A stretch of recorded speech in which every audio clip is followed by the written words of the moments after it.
gotta be strong in this time, son. I'm a survivor. I will survive. I will survive. And I'm a firm believer. We'll forever shine just to stay alive. That simple means say nobody can hold me, man. Nobody can drain my energy. Nobody can turn me sick. I will let alone negativity. Nobody can hold me, man. Nobody can drain my energy. Nobody can. Nobody can. Everybody show me some strength. No weakness, show me a lamp. Strength, no weakness, show them who we are. Strength, no weakness, show me a lamp. Everybody strength, no weakness, show them who we are. Not when you roll. Your enemies, they must tremble.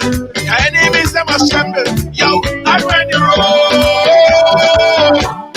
Everything has to humble. Everything has to humble. I'm a go-getter. I does God, I does God. And I'm a kind of fella. Put my trust in God, put my trust in God. That simple means say nobody can hold me, man. Nobody can drain my energy. Nobody can turn me sick. I will let alone negativity. Nobody can hold me, man. Nobody can drain my energy. Nobody.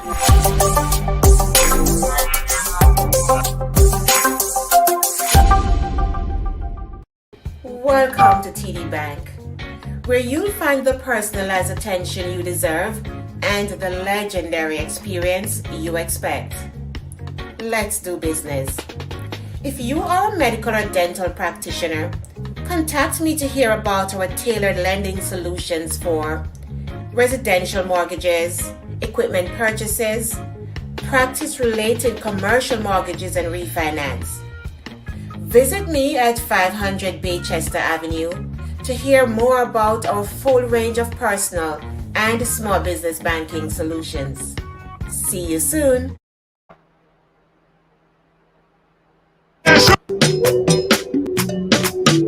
Yeah. You gotta be firm in this time, son. You gotta be strong in this time, son. Hey. Ride along. Welcome to the ride. Welcome to the ride. Hey, how you doing? How are you doing? How everybody doing? How is everybody doing? Nobody can hold me. Hey. Nobody can change my head. I had such an amazing day today, guys. Believe it or not, right? I went to a dance class today. Yeah, I went to a dance class and tried to learn a few moves. You know what I mean? Because Lois JJ and everybody keeps saying I have two left leg and all this stuff. So I want to show them that when you see this whole COVID thing pass us and I decide to hit the dance floor, none of them can cut style on me. So I went to a dance class today. Hey, Harold, how you doing? Yeah, I went to a dance class, learned some new moves. Yeah. I promise you guys one day I'll teach all you some of the new moves that I learned. But hey, you're never too old to learn. That's one thing I realized today. The second thing I realized today, that dancing wasn't really made for me, like, because I'm very awkward. And they told me that. But then they said, it's not how you look, it's how you feel. That's what they did to kind of, get me to come back. It's like how you feel. The kind of dancing that I was learning today is a hip hop dance. I was learning hip hop dance, break dancing and the Michael Jackson 2 steps. I was learning that. They tried to teach me the moonwalk. I end up stepping on the lady toe. I didn't know she was behind me, by the way. But anyway, I'm learning dancing. You're never too old to learn new things. That's what I learned. Yeah. It's true. You're never too old, right, Lil CJ? You're never too old. Yeah. I want to learn ballet too, but I don't know. You gotta be good on your feet to do ballet. Anyway, guys, it's not about my dancing today. I know, although a lot of ballet. A little sorry for me, Jed. It's not about me. It's not about my dancing today. Nothing like that. All right. It's about a story that need to be told. It's about a story of police brutality today, guys. And this story got stuck in my craw the first time I saw it, and I was so freaking upset. Um, okay. Today we have this young man. He's right here. His name is Ronald Charles. We're going to be chatting with him, and we also have Mr. Earl Maitland, who's going to be joining us as well shortly. This young man, was beaten by police, beaten, abused, taken advantage of, allegedly taken advantage of, in the hands of police. Somebody say, when will it end? When will it end? You gotta be firm in this time. All right, guys. So let's share the program right now. We wanna get everybody's attention on this. We want to get all eyeball on this. I want to get everybody eyeball on this. So I want everybody to share the program once, share it twice. All right, because in order for we to eradicate stuff like that, we as people, citizens, have to take the initiative. All right. So let's put this in the mailbox, in the inbox, on the pages of people that can make a difference. So everybody share the program right now. Everybody share the program right now. Nobody can hold me, man. Everybody share the program right now. No matter where you are. Nobody can.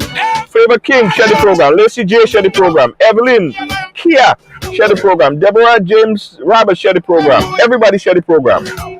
We have to take it, guys, in our hands. We have to push the agenda. Because ain't nobody gonna do it for us. We have to make people know that we ain't sitting down when we see things like this. And the least that you could do to support, we ain't asking you for money, we ain't asking you for any kind of financial donation or anything. All we want you to do is share, so people could hear the story, people could see the story, and changes could be made. Changes could be made. All right, let me play back the story for you guys, so you guys understand who we're going to be talking about and what we're going to be talking about right now. Let me play the story, and if that'll get you freaking upset, you're not human. Red blood and flowing through your vein. Check this out. A young man in Person Andrew is calling for the wheels of justice to turn quickly and effectively. The man, Roland Charles, is claiming police brutality after he says an officer who is attached to Camp Raymond assaulted him while he was in custody. According to Charles, on February 13th, there was an incident in the community in which he was not involved. However, the officer picked him up for questioning. He told MTV he maintained that he was not affiliated with the incident, but the officer began beating him in the face. While sitting there, he hit me and told me to stretch my foot. I did stretch my foot. After that, I was looking at him. He told me stop looking at him. Continue looking at him because I know it's not an offense. It's not a charge. He made me a blow with the batter again. He took me across my eye, which then my eye started bleeding. I understand. After that, at the end of the day, he was there asking me questions still. I was not answering him. I wasn't being disrespectful or anything. He make me a next blow with the batter. I grab it. When I grab it, then he tell me let it go. I said no, I ain't letting it go. I need to go to the hospital because my eye started bleeding. So because I wasn't letting go the batter, he stepped between my foot now, between my 2 foot, because I was sitting on my butt with my 2 foot stretched because that's what he wanted me to do. So I did exactly what he wanted me to do. He stepped between there, and while I was sitting, his knee and my face was about the same height. He claims due to injuries received from the beating by the police officer, he's numb in the nose and now needs surgery. Because I was bleeding. So then a cough and a blow. When I blew, the officer could see blood on top from my nose and my mouth. So then he brought me back to the hospital. After they brought me back to the hospital, the doctor checked me. After the doctor checked me, I was put under oxygen for about maybe half an hour to 45 minutes. The officer 950 was the person escorting me because I was in custody while I was under oxygen. After that, they brought me back to the cell. And then after I went to the hospital, St. George's, took x-ray, they told me that I had to do surgery. The self-employed young man says he cannot work and is not sure if he will be able to ply his trade until the surgery is done. Charles says a formal complaint was made and now all he wants is justice. Yeah, well, up to now, my nose is still letting go. I don't know what is letting go now. My nose is numb. Like if I like how I touching my hand right here, it don't feel like that. If I touch it, I feel like I get an injection, like what they just give you to take out teeth. So my nose is numb. So then I called the doctor. Every Thursday, I used to go back to the hospital and check my doctor because of the same incident. At the end of the day, I pay X-ray every Thursday, and now the doctor tell me that I have to do a neck surgery, but they don't have no equipment here to get it done. So he tell me what he could do. They could order for it, which he's not sure if they're gonna get it, which is gonna take about 6 to 8 months. MTV sought a comment from officials at the Office of the Director of Public Prosecution. However, they went unanswered. For MTV News, Rachel Bain. Thank you, Rachel Bain, for that update. Now, following that story, if you guys remember, last week we had the public relation for the RGPF. This was his response. So let's talk about weeding out rogue police officers and this type of report, because we get it all the time, Mr. Cohen. I get instances where police are beating up people. They feel like they have enhanced powers. Not all, but I get it. What is being done to weed out, and what could you say about this particular incident? Junior, the clip that you have played, I am very familiar with this matter. Very familiar with it. In fact, this gentleman came to us. We did a comprehensive investigation in this matter. We have submitted a complete case file to the Office of the Director of Public Prosecution. This individual has been in touch with my office almost on a daily basis prior to last week. I know he has spoken to the DPP's office. I do not know what was communicated to him. He has said some things to my office, which I do not want to repeat, but I have not had an official response from the DPP's office as to where this matter is heading. But we have completed, over a month now, we have completed this investigation and submitted that file to the Office of the Director of Public Prosecution, asking for him to review the evidence and make a determination as to where this matter goes. So this is out of our hands now. So we have played our part here, and he has been in touch with us. He knows what we have done. We have worked with him to ensure that this matter was properly investigated. You speak generally of rogue police officers. Junior, as parents, we learn of our children's behavior from people on the outside, because this is where the behavior is exhibited. Police officers do not behave badly in the police station and generally not under the watchful eyes of supervisors. So when you're out there in the street and you're displaying those behaviors that are unbecoming, that are not consistent with the esprit of the organization, we expect members of the public to bring those behaviors to the fore and let us know as an organization when police officers have misbehaved. Right. So said, so done. So Mr. Charles decided to bring it on. Bring it on. He spoke previously to Mr. Earl J. Maitland on his program last Monday.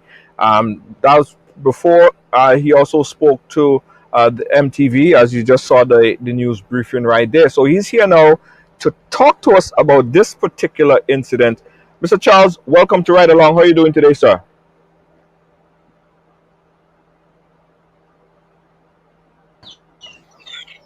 Hi, I'm okay. Not too bad, Happy that I'm on the show. Actually, I make it to see the show because things is not too well with me, but yeah, I'm doing okay for now. Trying my best to take care of myself. Right. We saw you giving a brief synopsis of what happened to you on that particular day. If you could exponent on it a little bit more, give us some more details. What actually transpired prior to the police officer coming in contact with you on that particular day? What actually transpired was he had a fight that took place in my village, but then at the end of the day, I knew nothing about it. But so then the officers came to maybe do the investigation to see what's going on and stuff like that. I don't know how my name was mentioned, but yeah, I happened to get picked up for the fight, brought to the camp, And while I was on the SSU camp, yeah, I was questioned about the fight, which I didn't know nothing about. So I told the officer exactly, like, I don't know about the fight. I know nothing about that. If you have to ask me any questions, the only question I'm going to answer is to do with my business, because this is where you come and pick me up. You came and pick me up from my business place. So because I refused to answer, he took the line to his own hands, and this was the outcome. I got pictures to show what he did to me. And on top of that, while he was doing that to me, he was telling me straight out, like, nothing is going to come out of that. Because it was after curfew, number one. So then there was nobody walking the road for me to scream for help or anything like that. And yeah, like the officers know what they're doing. And right now, to me, they're trying to cover it up. Like they don't want to take responsibility for what they're doing. But as a citizen of the country, for example, if I did that to a police officer, I would not be here today to talk to you. And I find this is really unjust. Ronald, do you know that said police officer? Have you had any or anything like that? Any like ups and no, we never had no dispute, we never had no ups and downs. The same police officer know me because at the end of the day now, my mom is a police officer also. She work on the same base, in the same police station, I should say. You know? And then Mm-hmm.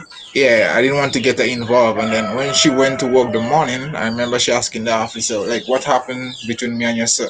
What happened between my son and you last night? And the officer response was like, oh, you didn't know he was in a fight and he get injured in a fight. So then at the end of the day, this is what police do. They take law into their own hands, and when they hear like the commissioner or the DPP ready to look into it, this is what does be the excuse. The excuse does be oh, either you try to get away, you run and you break your nose, or you try to escape and you fall and you get damages, or you get a break on or whatever. But I didn't try to run. And at the end of the day now, the officer picked me up for fighting. And then on top of that, you know what was the charges I get? I get charged for being outside after curfew and for threatening language. Like, how could that be? You know what I mean? How could that be? I wasn't charged for a fight. I wasn't charged for assault. I wasn't charged for nothing else. But being outside for curfew and and threatening him, like I never did nothing like that. I tried to play the rule as a big man because I'm a big man. I did exactly what he told me to do. That is just sad and ridiculous at the same Yeah. time. Before we go to Earl, we have Earl J. Maitland who have been handling and assisting this man to get justice from Jem. What's in your nose? I see there is stuff there. What kind of Oh, damages did you get to your nose? oh, damages. My nose was shattered, like a glass or a windscreen that is shattered. The bones is shattered in my nose, so they're all over the place right now. So then, I tried to do I did a surgery already, but then they use like manually equipments like some long scissors and stuff to shove up in my nose or whatever, which all Maitland have pictures to show you, and the surgery was not done properly. So up to now, like I'm having stuff running out of my nose. So each and every time if I'm out on the street, I had to have this toilet paper now to make people don't feel upset or make people don't really know what's going on with me. And it's hard to live like that because since after this incident, boss man, I've been breathing through one nostril. This one here only. You understand? This one here is blocked up. So I talked to my doctor. The doctor told me that they don't have the equipments on this island, so I need to go farther to do the surgery, to underdo the surgery again. And now they'll have to cut my nose, scrape out all of the, I don't know if it's an infection or whatever is in my nose. Yeah, and then they will have to put back the bones together. They cannot do it in Grenada here. But Yeah, where the here in the yeah, let they me bring cannot do it in. let me bring in Earl Maitland on this conversation here. Sit tight for a quick second. I'm Charles. Earl, unmute yourself if you could. Oh, yeah. Yeah, Earl, this is crazy. This is crazy. I mean,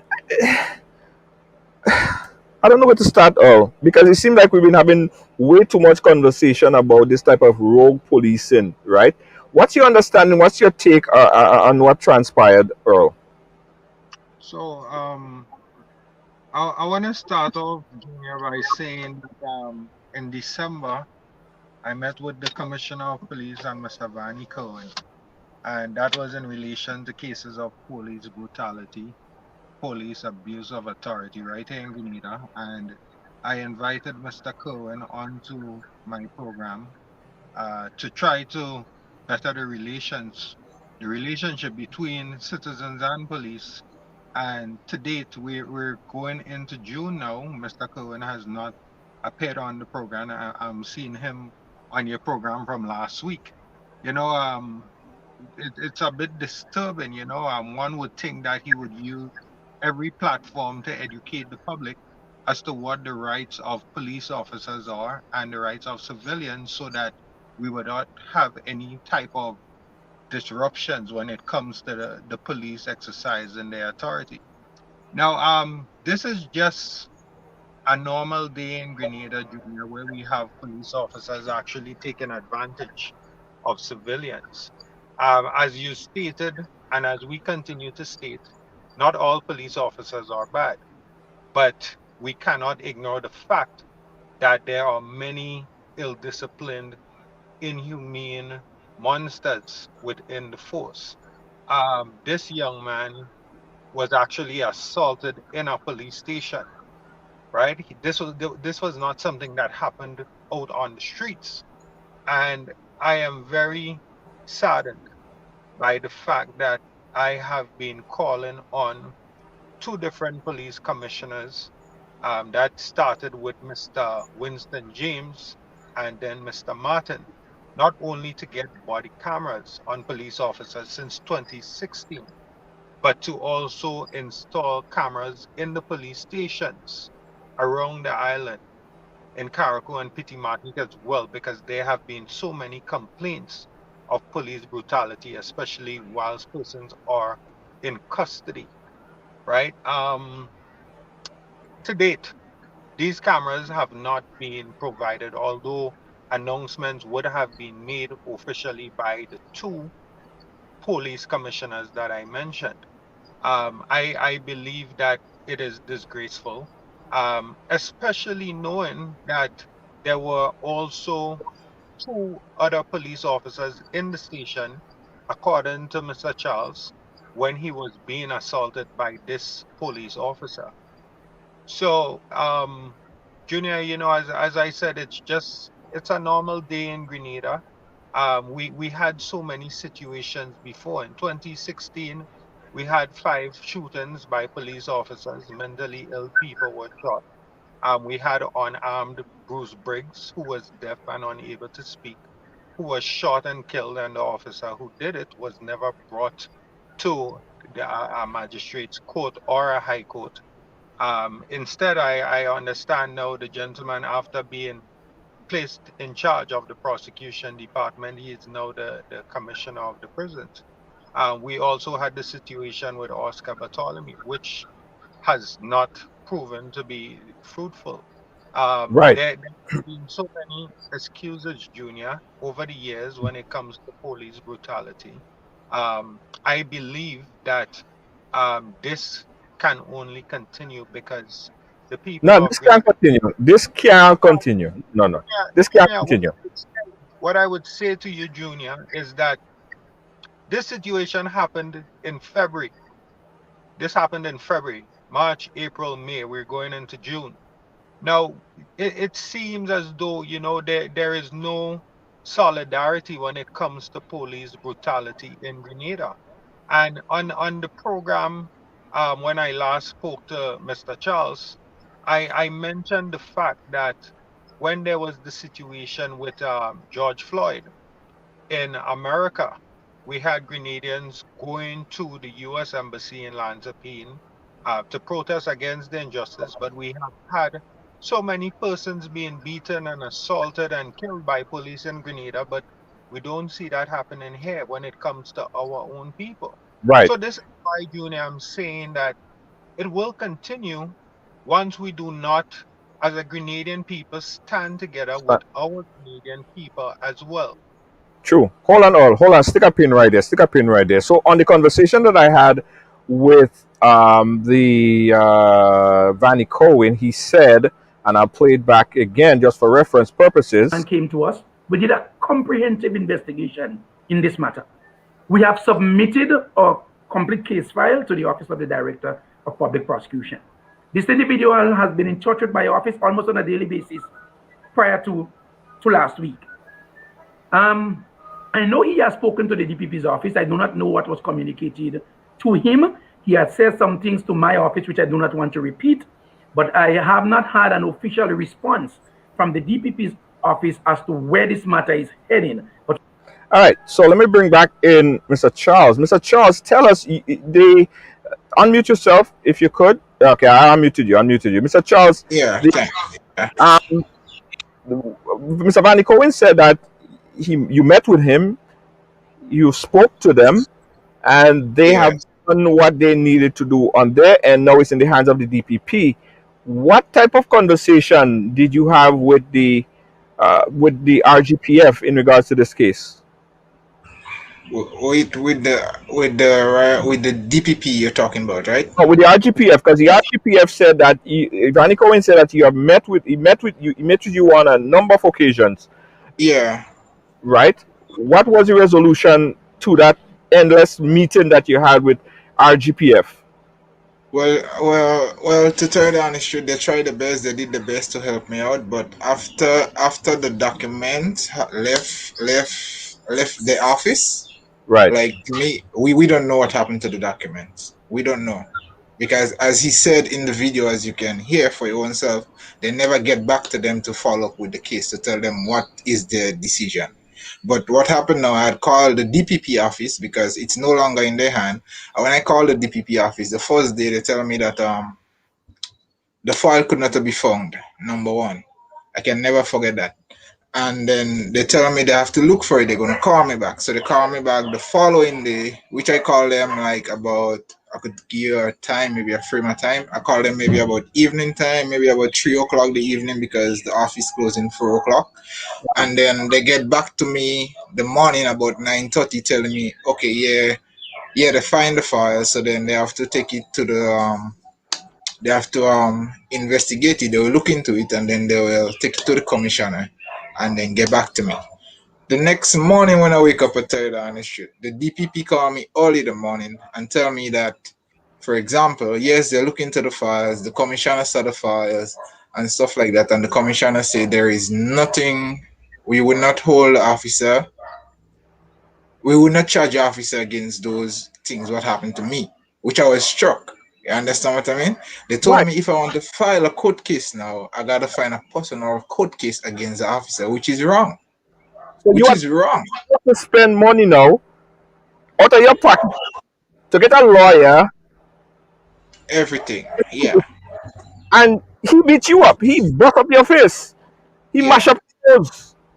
Yeah.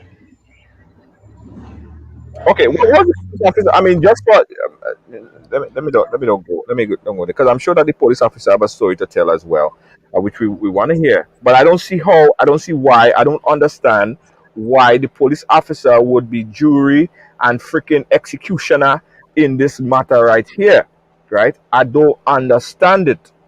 Do you think that the police did everything that they needed to do? The police investigator, do you think that the RGPF did their job? Because we want to know who need to be held accountable in this particular case. Did they do their job? To tell you the honest truth, the RGPF, yes, they try, but there is parts. So then I will tell you the parts which I think did the job properly. The DPP didn't do the work properly. I doubt it if the commissioner had the records in his hands, because, for example, why I will say that, the CRD, Mr. Cohen and them, just a while ago he was on the video, they took actually almost 3 months to do my investigation. DPP took just a couple hours, for example, to do my investigation. So this is how I know something is fishy about that, and I think that my files is just pushed under the table or in desk pocket or under the carpet. Yeah. Or under the rug. It's somewhere far. Oh, this is a big question. What happened to his files? What's happening here? Where is it? Now, Junior, basically, what has transpired is Mr. Charles and I on yesterday, I believe it was, yesterday morning, we went to the DPP's office to find out about the officer being criminally charged. We spoke to the DPP directly. He gave us a few minutes of his time. He took the information. He said that he was not totally familiar with the case, but he would get back to us sometime next week. We also went to have a sit down with the Commissioner of Police, Mr. Martin, but Mr. Martin was not in office at the time. So when I got home, approximately 5 o'clock yesterday, I received a call from Mr. Martin, and he invited me to come to his office today. But unfortunately, I was unable to make it to his office, so I proposed that we meet on Friday to discuss this matter. But Junior, you see, what I'm saying, Junior, is we should not be shocked about documents missing because, for instance, there is the situation that took national attention. That is with the gentleman and his wife from Fort Judy. And when they went to court months after, almost a year after being assaulted in Fort Judy, they were told that the file was not presented to the court by the prosecution department. Right. It came over the news. Do you remember, Junior? Yes, I do.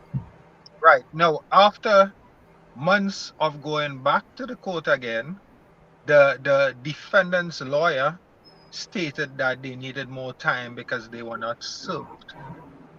So this justice that we would like to have in Grenada isn't it isn't fair. It isn't deserved, well deserved. People that need it don't normally get it, right? Mm. Everybody deserves justice. Everybody deserves it. Even a vagrant on the street, a homeless person, or someone with $1 million. Justice supposed to be color. It ain't supposed to have any color or shape or size. Everybody deserves justice. In Grenada, there is bias when it comes to justice. That doesn't normally happen. I mean, we just heard Mr. Cohen said that he handed over the file to the DPP's office a month ago. That's what I heard him saying in the video he just played, right? Yeah. He handed it over a month ago.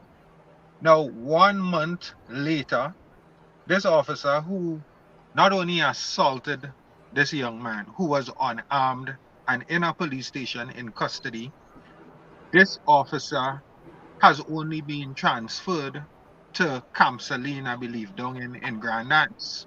Right? This officer was not placed on suspension. He was not given half salary whilst the investigation was going on. He was just simply transferred. And he continues to work. He continues to wear the uniform that should be representing service to the public. And this is just disgraceful. This is what happens in Yeah. Grenada because people are not taken seriously, Now, well, we right? have to take it seriously. This cannot and this will not be another story that just gets pushed under the rug. Because look at this. Look at this. Look. Let me show you guys. So look at Mr. Charles' face right now. Right. Look at his nose. He had to have this thing stuff up inside of his nose so that stuff don't run down his face. Right. He didn't inflict this on himself. He didn't fall and bust his nose or nothing like that. He didn't ask for this. He wasn't involved in anything. He was just in a position, in a place where they might say the wrong place at the wrong time. He wasn't involved.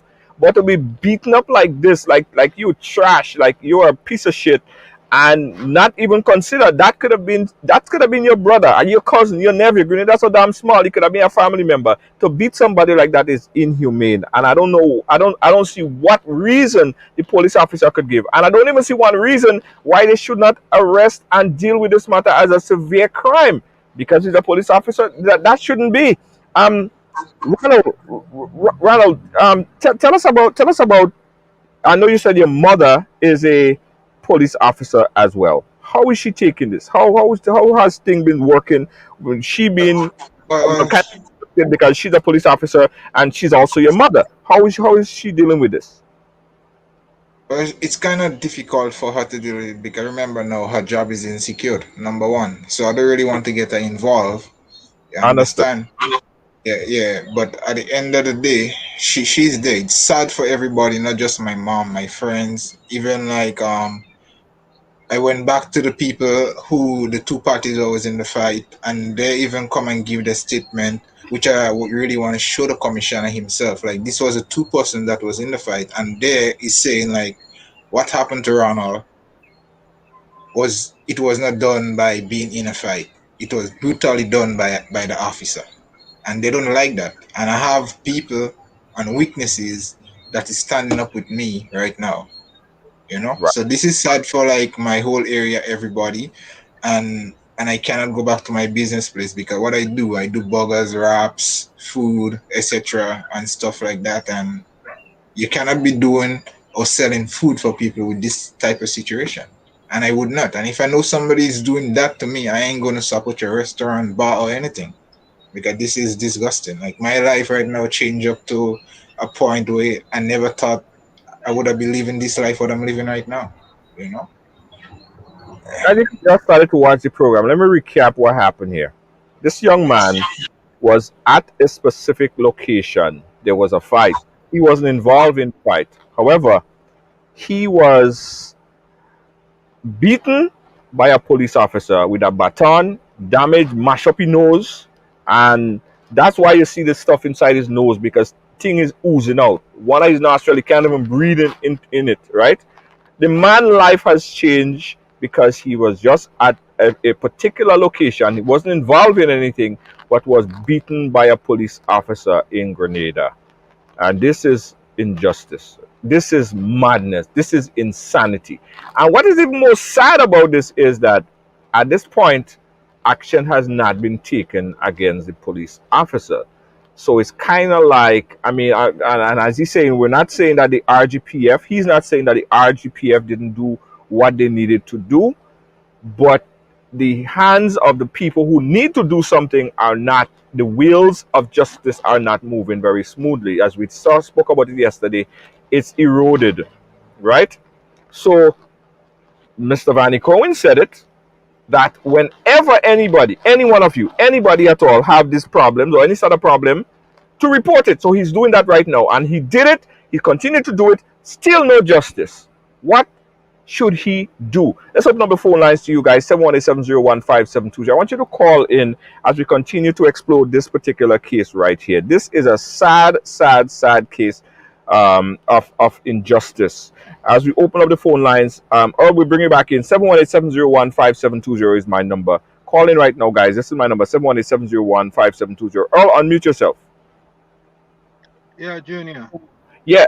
Earl, when last have you had a conversation with the folks involved, whether it's the DPP, commissioner, or the police? And do you have any idea, or do you have any inclination that this is they gonna look deeper into this case? Well, Junior, yesterday in conversation with the DPP, I said to him, as a law-abiding, unbiased citizen, who has no ill intention or no intentions of just making the RGPF look bad. What I did, when I received the young man's information, I traveled to the area in Pearls, and I spoke to at least 7 persons, and they all were saying the same thing. And what they were saying is that the particular officer has a really bad reputation. Not Oh, only has he threatened to box people, but he has also beaten. According to the complainant in the fight, he said to me that the officer at one time actually had beaten up his nephew. Um, so this officer, based on what I'm hearing, is up to no good, and I am not surprised that he continues to work in the force, because we do have laws that need to be executed. We do not need to implement new law. There are laws that are available to be executed by persons in authority, including the Commissioner of Police, because he does have a duty, he does have the authority to discipline officers under the rank of sergeant. We also have the Public Service Commission, which does not function well.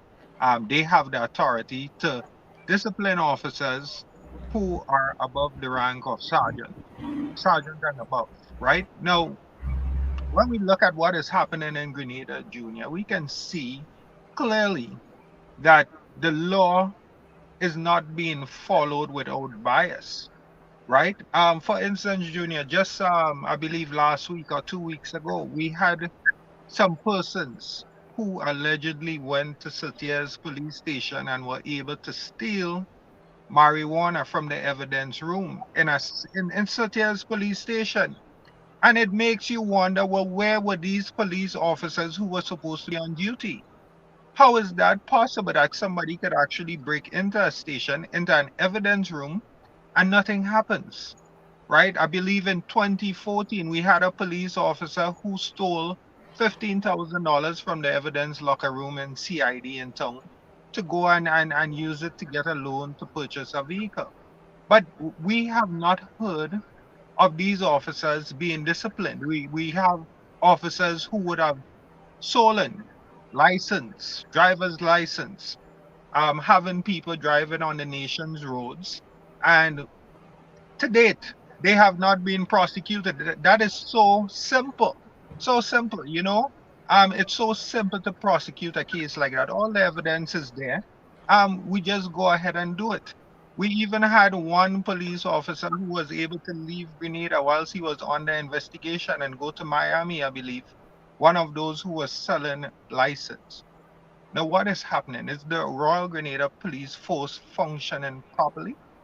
Yeah. Isn't the RGF members, police officers, immigration officers, they have a list of all the people that would be traveling and so forth. But yet still you have to wonder how officers are getting away with such slackness Yeah, they and are. such. Stick a pin right there, or we got a caller on the line. Caller, you're live.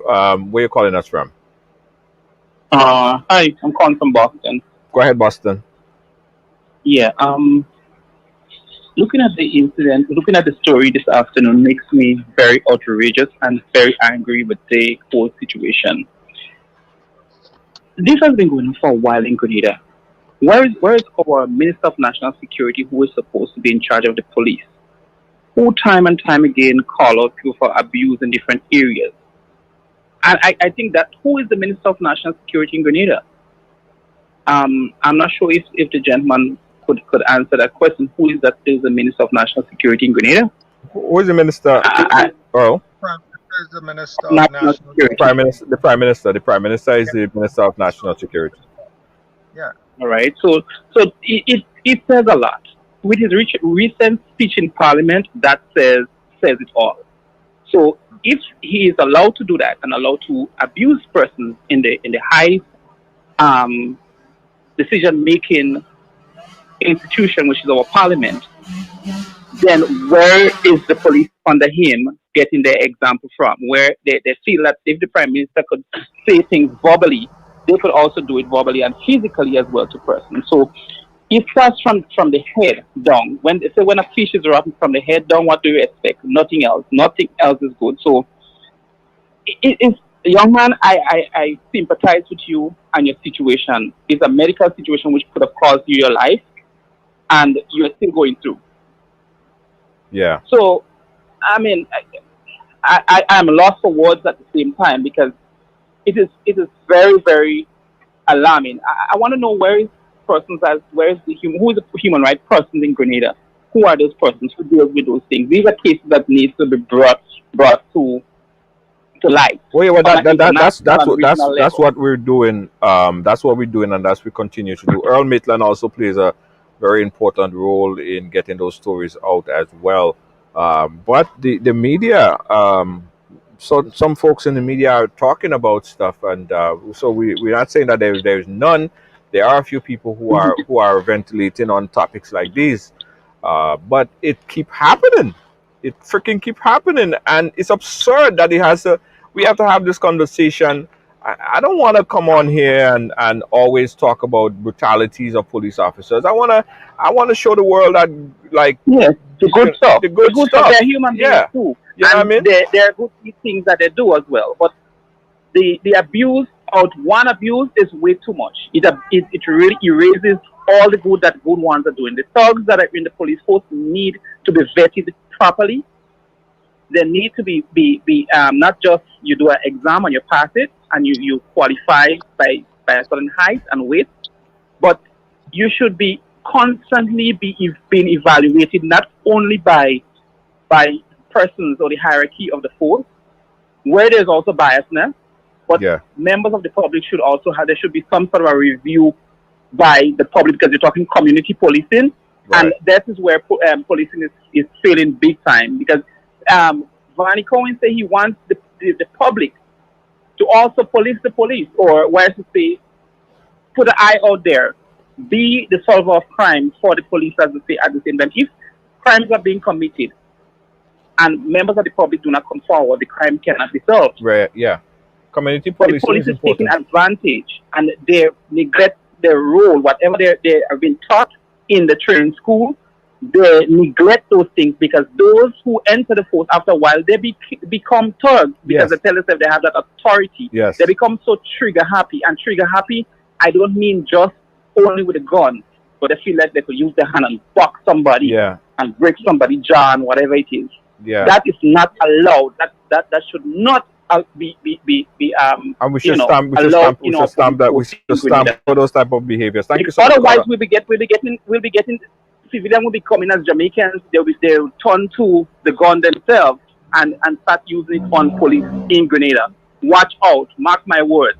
They are saying, I am not saying a threat. I'm letting them know rain doesn't really just fall like that. It has to set up first before it falls. And if they do not take a check of what is going on, Yes. situation will become out of hand. Yes. And it needs to stop. You know, Mr. Vani Cohen is very instrumental. Yes. Mr. Vani Cohen, I'm calling on you to get your act together. If you are leading a charge, lead it with dignity, in an honorable way. Don't throw certain things on the wayside. Deal with everything that you have to deal with. Who you have to get with whenever police commit a crime like that, he should be able to. He should stand Right. back. He should stand Yes. aside Thank you, until Kola. the investigation is over, Thank and you, Kola. not transferred to another department. Thank you so much. We appreciate it. Yeah.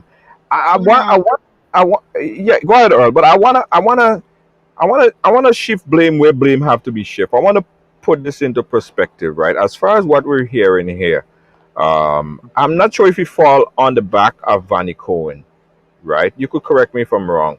I think that it falls on the backs of one, at this particular point right here, the commissioner, because he's in that position, right? And the DPP at this point, because Mr. Charles made reference to the RGPF doing the investigation, and he's pretty satisfied with it. So, all you could correct me if I'm wrong. Is Vani Cohen? Does Vani Cohen plays an integral role at this particular juncture? Well, Junior, to answer your question, I would say that if I have a responsibility to do an investigation and look into the ills of the police force, and if I was to present facts that there are ills and they are neglected by a superior officer, I would do what needs to be done to ensure that the laws are applied everywhere. So I would say yes. I would also say, I'm in agreement with the caller. He has not made a threat when he said that people would take matters into their own hands. And it is a realistic approach. Just possibly about a couple months ago, Junior, remember there was a gentleman, the father of a national swimmer, who was shot and killed on Young Street because he attacked 3 police officers with a knife. Yeah. Right?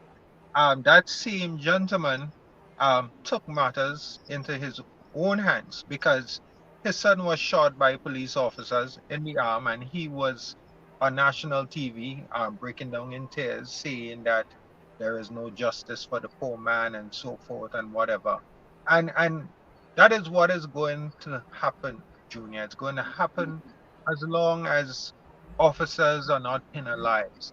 It is going to happen as long as justice is not served. It is going to happen as long as these police officers will be able to just disgrace the force in ways egregious as what has happened. No, this gentleman here, Mr. Charles, was actually kneed in his nose by the police officer. Whilst Mm. he sat on the ground, the officer kneed him in the nose and broke his nose. Now, this young man cannot go to work because he cannot prepare food and burgers and so forth as he normally does because his nose has substances coming from it. So he can no longer provide for himself.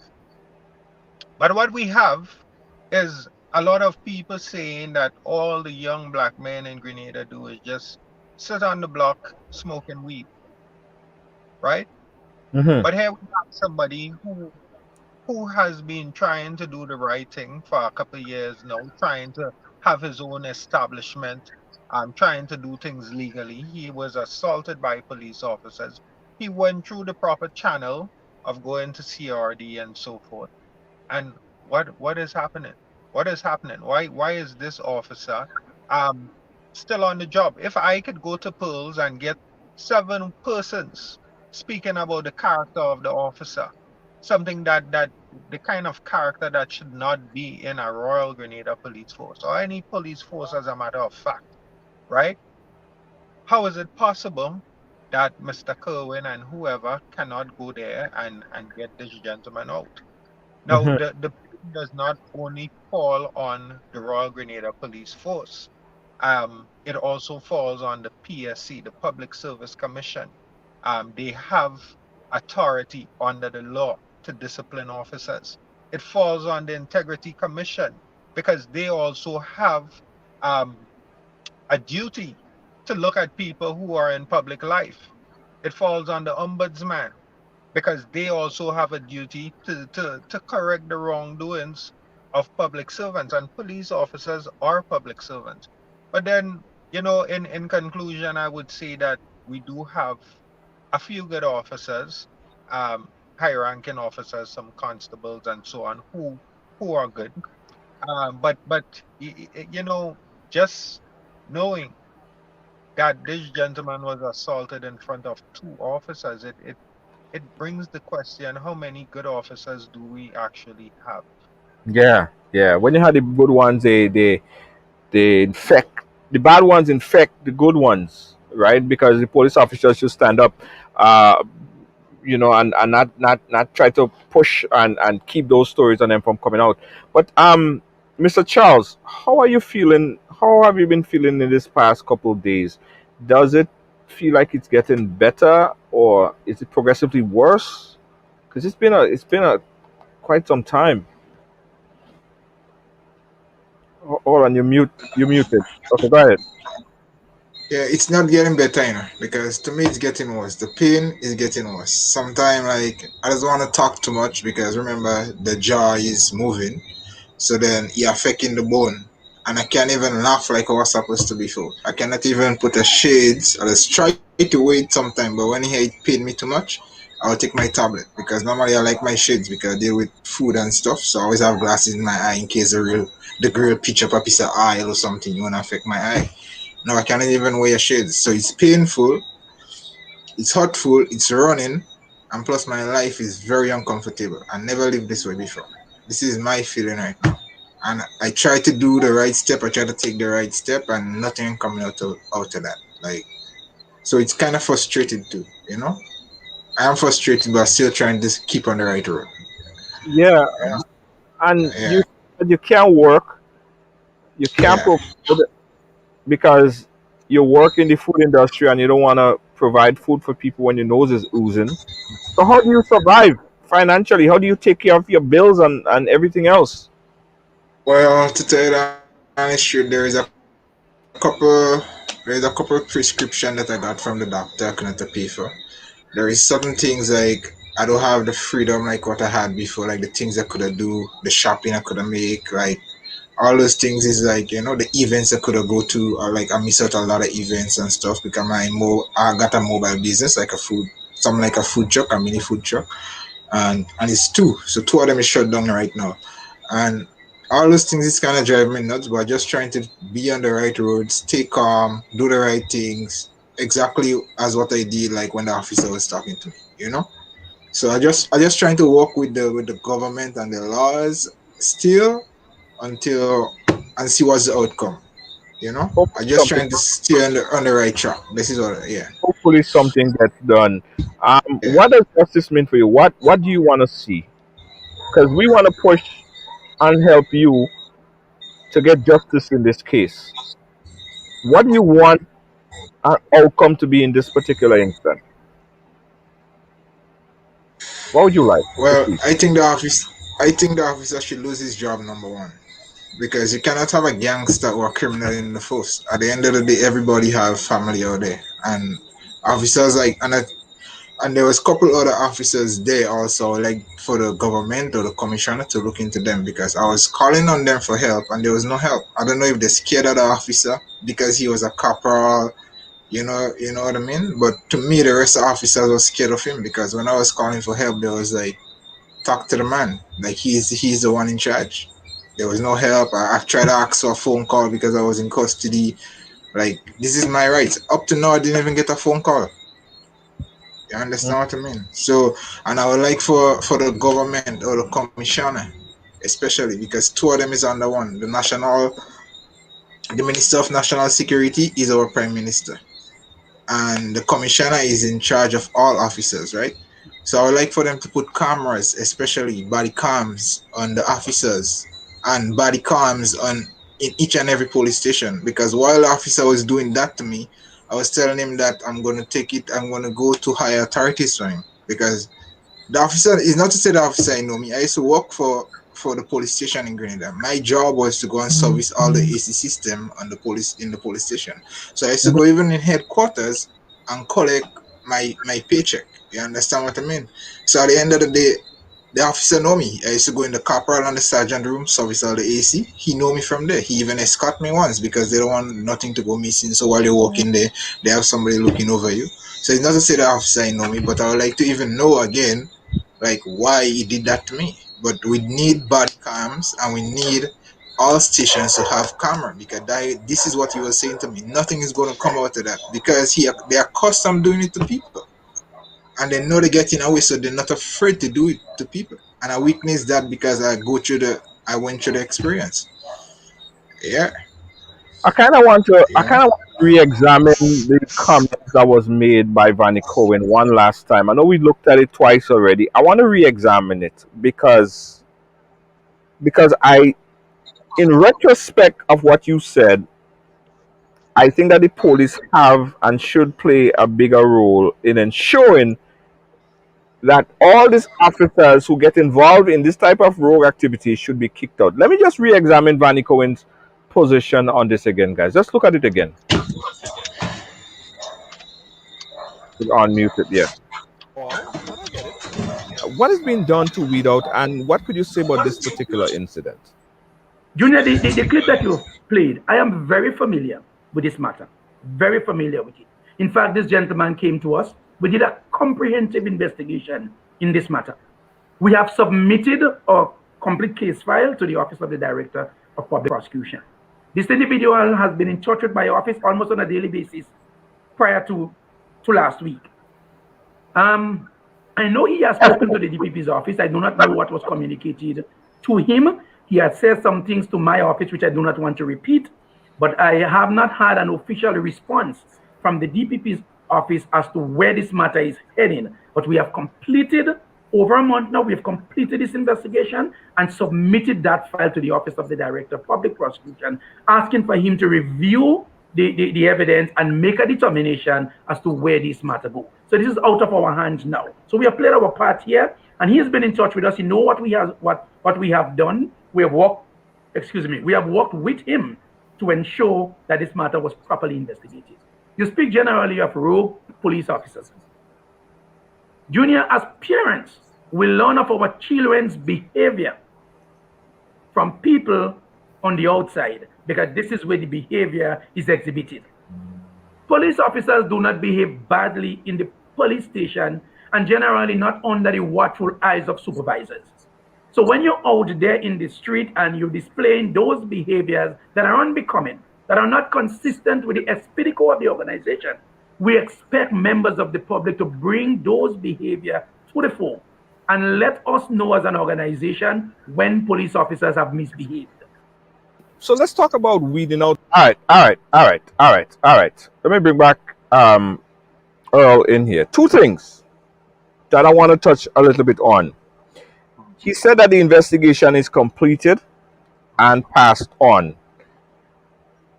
My question is, Earl, do you have any idea if there were any recommendation to the DPP, or what were the recommendation, if there were, that these police officer behave in a rogue manner and should be expelled from the force? Was that is that within his purview to do in the investigation? And two, he said that police officers don't behave badly inside of the police station, but when they're out there, they could behave badly, and they don't really know, under the purview of the higher ups. So the question is, what happens when they are reported, right?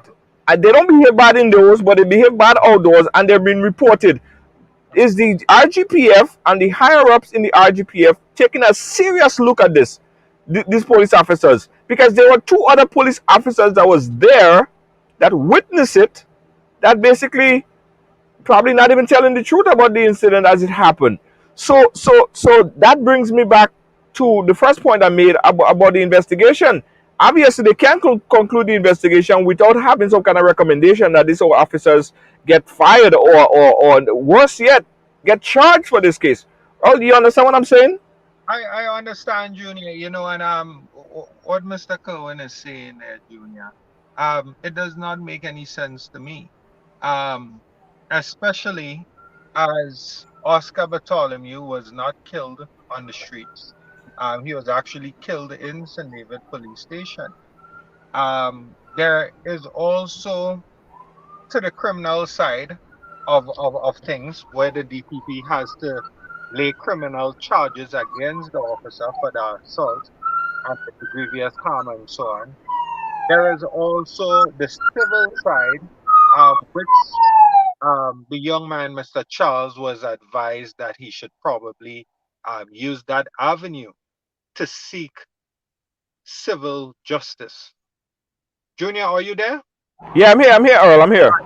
Right, it's frozen. But anyway, now, based on what I have read in the police regulations and the Police Act, the law that empowers and guides and mandates the actions and consequences of police officers. The Police Act says, according to Regulation 32 and 33, that there are disciplinary measures that the police can take, right? It falls under the Commissioner's Office and the Public Service Commission. Now, when persons are ill treated whilst in custody, not only does the Constitution provide a right of compensation. No, sorry, go ahead. That's a call we just pulled on there. But go ahead. Let me load down the volume in the background. Go ahead, Earl. Yeah. Now, not only does the Constitution allow provisions for compensation and so on and guarantee justice, but the Police Act says that the officer can be suspended, fined, dismissed, incarcerated, or one other thing, I can't remember, reprimanded. And it gives the commissioner and the Royal Grenada Police Force the authority to use one or more of these disciplinary measures. So I do not believe, based on what I have read in the law, that the Mr. Kerwin and the Royal Grenada Police Force have to await the DPP to do some type of criminal charge against the officer. Based on what I have read, the commissioner has authority To do that. to to do that with Right. these disciplinary measures. I'm not sure if they're not aware of Regulation 32 and 33. Let's take Um, this quick, Earl. A call coming from Grenada. I don't want to keep them on hold for too long. Caller, you live. Where you calling us from? What part of Grenada are you calling us Calling from? from Grenada, Junior. Go right ahead. We're listening. Hey, Junior, a few weeks ago, they had a Saraka somewhere, I think in St. Patrick's. And Uh-huh. after that Saraka, the crowd, I think there was some bar or something of the sort that was open after hours. And there was an altercation between a crowd and some police officers, where some police officers got injured. You know what happened? I think the Saraka was either the Friday or the Saturday. I can't fully remember. But it did not took the police commissioner that long to come out and condemn those civilians' action against the police officers. Right. I remember. So you see, that's the reason why you cannot get the public, communicating with the police officers or helping them in any which way when they need help. The police force is too corrupt on one side. When that incident happened, Danny Corwin came out, the police commissioner came out. He had about three or four of them on our panel, and they were condemning the acts of the civilians. So what happened to the situation with this guy now? And when people take matters into their own hands, you see the police have the upper advantage over the civilians because what? They come with the entourage, they come with the baton, and they come with the big guns. Yeah, and we're Because not. why the civilians don't have anything? We're not advocating for. Thank you, Junior. Yeah, no problem. Thank you, caller. We're not advocating for civilians to take matters in their own hands. I still have faith that with proper advocacy and work, that something would come of this. I do not advocate for taking matters in your own hand, guys. This is not, and I condemn as well the acts of the civilians against police. I condemn acts against police and civilians. I condemn it both ways. I don't think that it should happen. All right. And what happened in the Saraka, I think it was unfortunate. That what showed out to the world. This is also very unfortunate.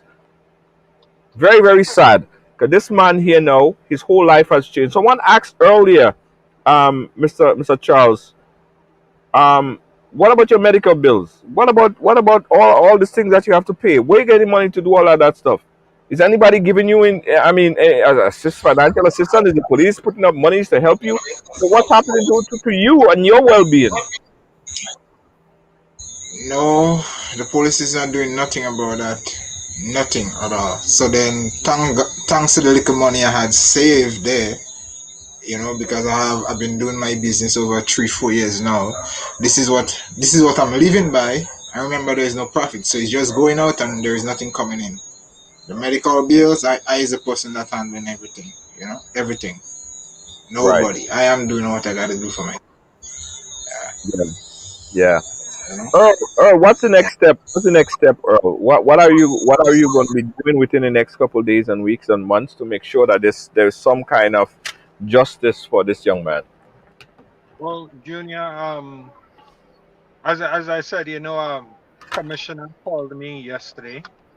We have decided to meet on Friday at his office, 11:30 in the morning. Based on what he says, we will go from there. The DPP, Mr. Christopher Nelson, has promised to call us and inform us of what is going to happen if there are going to be criminal charges against the police officer um, next week. So based on what they're saying to us, then we will know how we need to proceed. What needs to happen urgently is that the Ministry of Health and the Minister of Youth and so on, the Minister of National Security, should take concern over what has happened to this young unarmed gentleman in a police station, and know that the medical bills of this gentleman should be paid for by the state, seeing that it was caused by a representative of the state. The Constitution, Junior, guarantees that And it's the right thing to do. This gentleman should not be suffering. He should not be going on without medication for the pain and so on that he has right now, because the responsibility falls on the state. And with that being said, Junior, we need to take a closer look at the officers we have in our police stations and in our uniform. As I said, if I am able to drive to polls and get persons to speak of the ill-disciplined officer who seems to always threaten to box people and assaults people and so forth. The RGPF could do that too. Once somebody is hired, we should continue looking into their characters.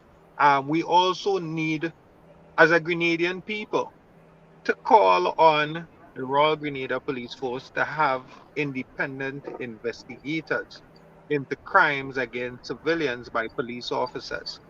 That is a zero having colleagues investigating colleagues. Yeah, I can't say I that. don't think that that particular thing has to be an act by Parliament. The RGPF wouldn't be in a position to create that body because the only investigative body on the island right now is the RGPF. So wouldn't that Well, Parliament would have to? actually, we have a few officers on the island are not functioning properly that can investigate persons in public life according to the laws of Grenada, the integrity in public life. We have the integrity commission, the ombudsman, and so on. They even have an investigations officer in that ombudsman's office there. Whether they are functioning efficiently, that is up to the victims and the people to really Right. decide what the tax dollars are being used properly. But we have more than that, Junior, and it's a blatant failure right through, with much bias being presented to the people of Grenada. It's just an insult. It's a slap in the face to people who Absolutely. actually try to abide by the laws of Grenada. We're so busy seeing our police officers on the road, um, coming and shutting down shops and so on at 10 o'clock, whilst real crimes are being committed behind the bars of the station and within the stations. And Yeah. they do not do anything there, but they're out on the streets, um, 1 minute past 10, telling people they need to close their businesses and so forth. People need to survive. People Yeah. really need to survive. So they should Absolutely. start cleaning in house first. Yeah, absolutely, absolutely. And we had that time, but I want to say this again, which is another injustice is after you would go through a situation like this, and then you will file a civil case against the police officers, and say you were successful in filing the civil case against the police officers.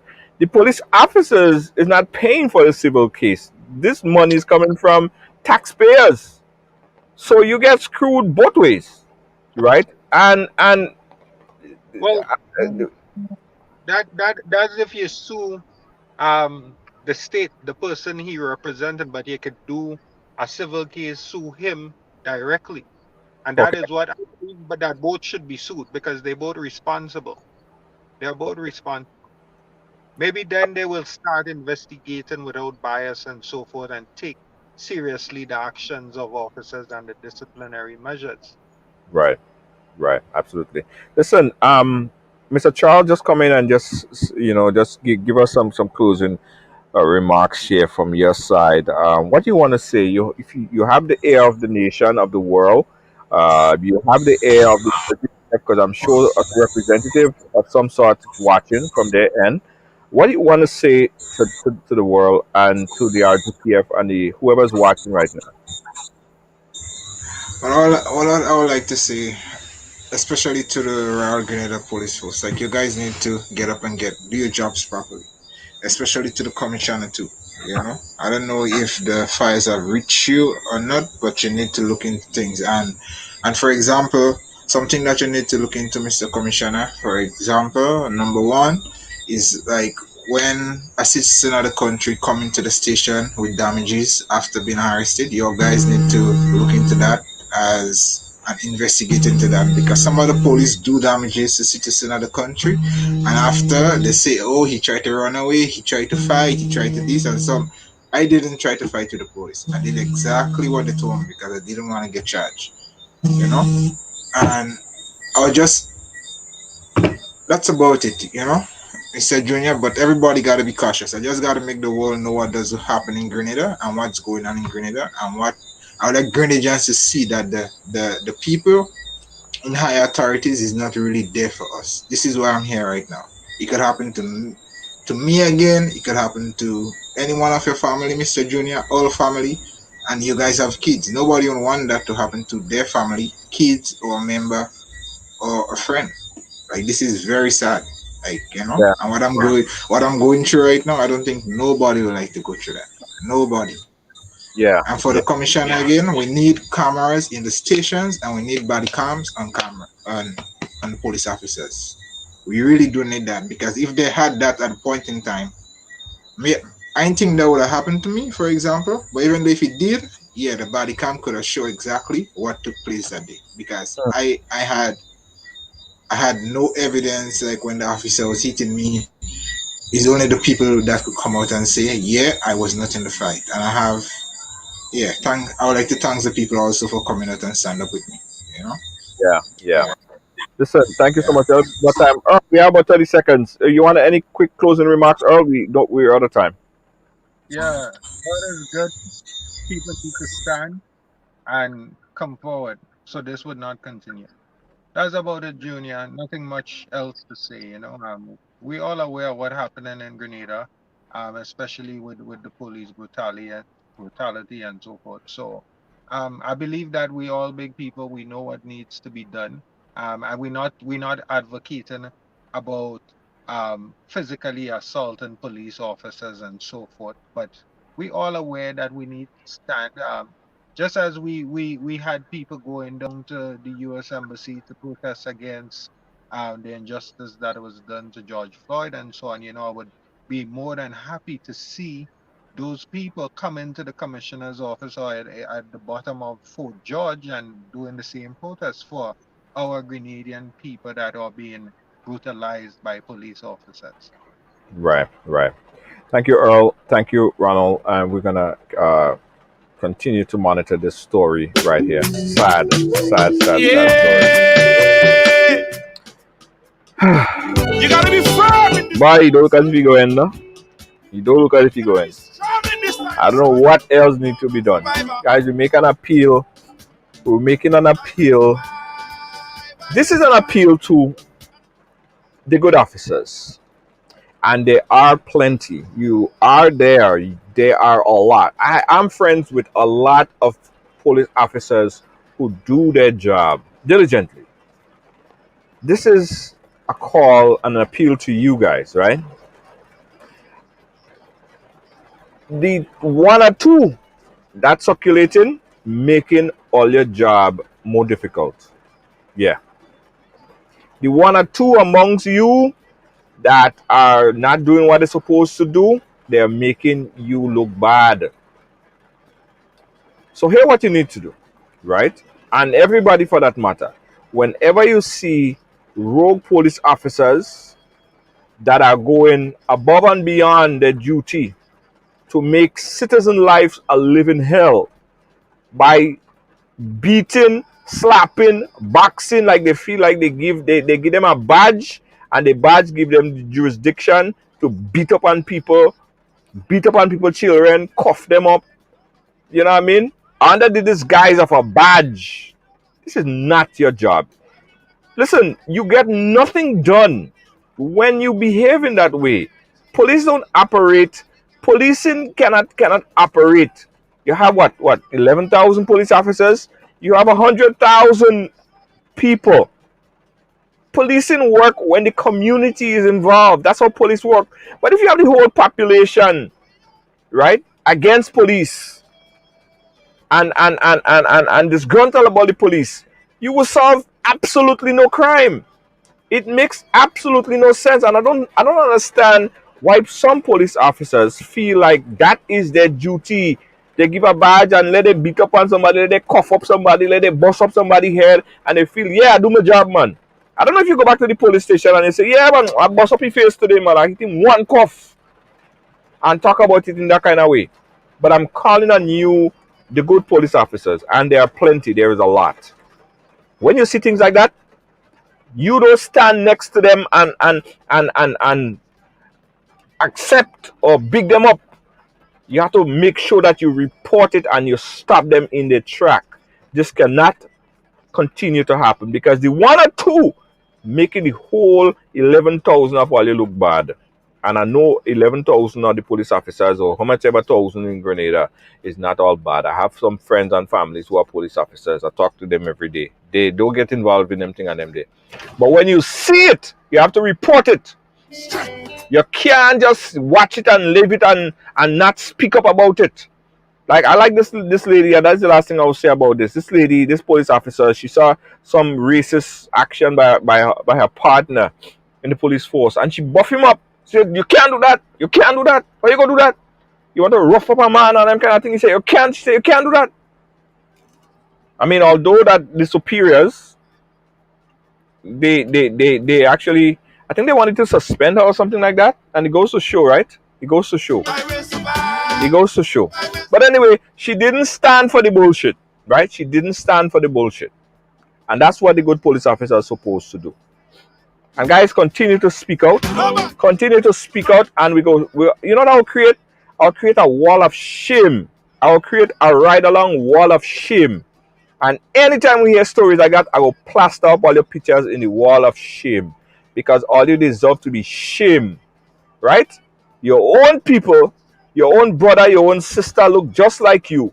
It don't matter if they don't look like you, but it's the same human being. You're treating them like garbage, you're treating them like trash. That is not acceptable. That is not acceptable. That is not acceptable.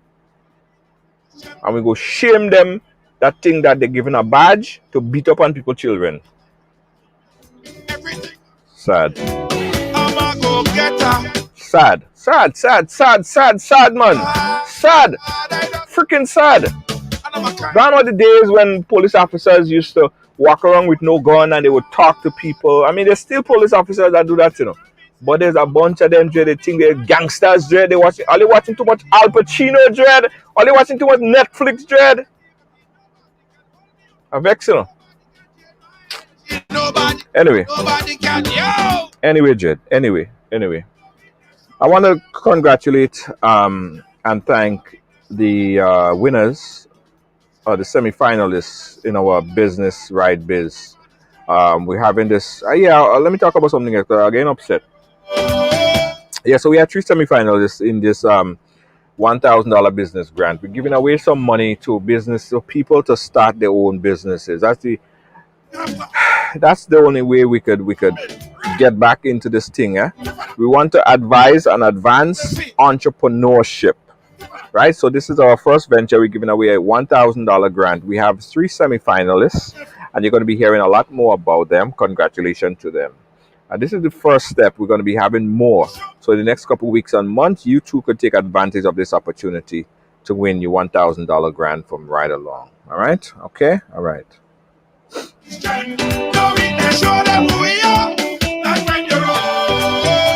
Guys, also, let me just say this.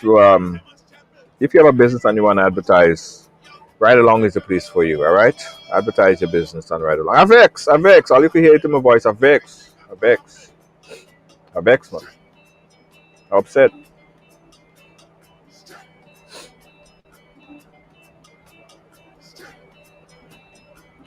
Anyway, if you have a business and you want to advertise, contact Ridealong. Ridealong Live. So vexed, I can't even think straight yet. Anyway, this is the number 718-701-5720. 718-701-5720. All right. You gotta be firm in this time, son. You gotta be strong in this time, son. I'm a survivor. I will survive. If you're looking for live streaming, professional live streaming for your production, whether it's a wedding, concert, whatever, you could call us. Ridealong family. 718-701-5720. Thanks to our sponsors, our supporters, and you for making Ride Along a huge success over this past 4 years. Thanks again. Catch me again tomorrow, guys. Peace out. Bye-bye. David Williams Funeral Service serve you with dignity and compassion as you mourn. Every day, we embark on the journey of life, and one day, the journey will end. It's on that day that you can entrust the celebration of life of your loved ones to David Williams Funeral Service. Call 718-291-3823. My name is Hollisma, aka Mr. Killer. Why should I drink any other rum than Clark's Court rum? When Clark's Court is the rum that supports my community, my culture, my country. A long time ago, my ancestors used to work in the cane fields. Today, we own the rum, Clark's Court rum, Grenada's #1 rum. But my people, if you drink, don't drive. When you drink responsibly. And if you're under 18, don't drink at all. Clark's Court rum, Grenada's #1 rum.